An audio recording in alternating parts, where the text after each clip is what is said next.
let's talk a little bit about some techie talk. You're the mortgage broker in this duo. Cap rates and assessment rates and DTIs. Let's unpack some of that. When we do assess a mortgage, what we're doing is the lenders have a credit criteria and they have a serviceability calculator.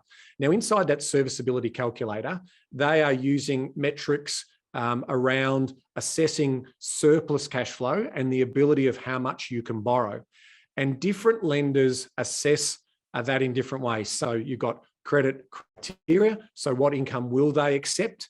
How do they treat that income? So in some cases, some borrowers might treat, say, rental income and only allocate 60% of that. Some of them might allocate 70 or 80% of rental income. Some will allocate negative gearing add backs. Some will put bonus income in there. Some will put commission income in there. Some will put second job income in there, and et cetera, et cetera. So what you're trying to do is assess the money coming in and then how much borrowings and is there any surplus left over is how those assessment calculators work. So that's why we get variations in regards to different levels of borrowing power from lender to lender.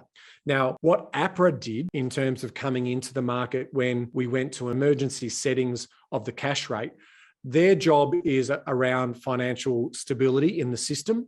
And so they were concerned that with very, very cheap money, borrowing power calculators and serviceability calculators make it look like you can borrow a lot of money. They have not only the assessment rate, they also potentially inside that assessment rate put a margin on that or a floor rate, and then they have an assessment rate, which is buffering in. They put a buffer inside how they calculate that. So that means that they're provisioning for future chances over a 25, 30-year loan, that if interest rates do go up, that borrower can be comfortable in making those repayments.